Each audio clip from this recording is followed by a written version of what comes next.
was having pains in my chest, numbness in my left arm. On the eve of his 50th birthday, Ron Peterson of Washington, Missouri knew something was very wrong. Breathing was my biggest thing too. I'd get winded just walking up my steps right here in this little house, tying my boots. He went to his cardiologist, Dr. John Mohart, who performed a stress test and delivered the shocking news. One of the arteries in his heart was 100% blocked. Because of the severity of the blockage, Peterson needed heart surgery instead of a stent. He was referred to cardiothoracic surgeon Dr. Seiichi Noda with the SSM Heart Institute at St. Clair Health Center in Fenton. Mr. Peterson had actually had a heart attack a few years prior where he blocked off one of the blood vessels in his heart.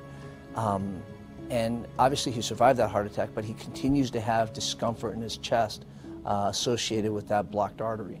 Dr. Noda told Ron he was a candidate for a new cutting-edge procedure called minimally invasive coronary artery bypass graft surgery.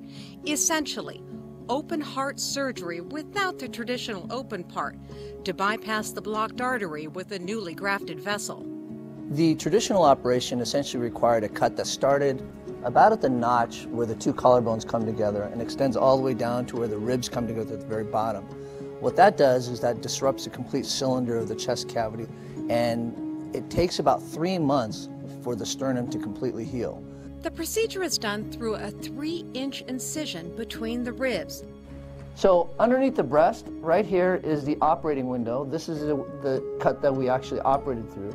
And through this hole, we actually use the stabilizing device to stabilize the heart. The best analogy I can think of is now, instead of doing it through a wide open door, you're doing it through a window, and you bring in the object of interest to your window and working on it, and then returning it to its original place. Ron knew all about traditional open heart surgery. His father had it at age 45. Being the first patient in the region for this new procedure presented an exciting opportunity. I think science has come so far from when I seen what my dad did in the 70s to this procedure where if you're in less pain and you're in the hospital less and your recovery time's less, I wouldn't understand why someone wouldn't want to. Unlike the traditional procedure, it is done while the heart is still beating instead of using the heart-lung machine. The traditional bypass operation requires a heart-lung machine. We stop the heart. We use the heart-lung machine to kind of keep the body supported while we're working on it, and then we eliminate the heart-lung machine once the heart starts up again. When we do beating heart surgery, we don't stop the heart at all. We keep the heart beating, and we have special devices which allow us to hold parts of the heart stable or still so that we can work on it while we sew the grafts onto it. So the physiologic insult to the patient is much less. The new procedure is most appropriate for heart disease patients with 1 to 3 vessels needing bypass.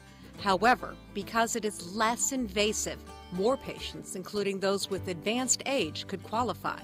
Other benefits of this new technique include shorter hospital stay, faster return to daily life, a few weeks versus a few months, reduced risk of infection, smaller incision, less scarring, reduced risk for depression, and fewer post-operative lung problems. The biggest take-home message of this procedure is that the recovery period and the pain after the surgery is much less. You can get back to work much quicker. This day, Ron Peterson is getting his post-operative follow-up. Hey, Mr. Peterson, how are you? Hello, sir. Good to see you again. See you, doctor. God, it's been, what, a month? A month. You look fantastic. It's so good when he comes in and talks to you, you feel good. I want to thank him for saving my life. And just 4 weeks after surgery, Ron gets the green light to return to work as a construction inspector for MoDOT. Actually, I feel better than I have probably in 3 years, to tell you the truth. Dr. Noda is already recognized nationally for his experience performing beating heart bypass surgery without a heart-lung machine. This experience and his specialized training are necessary to perform minimally invasive heart bypass surgery. For Ron Peterson, today, activities that would have caused chest pain and discomfort before are done with ease. He and his wife Kathy are focused now on healthy eating, thankful for the medical advances that have given him a second chance.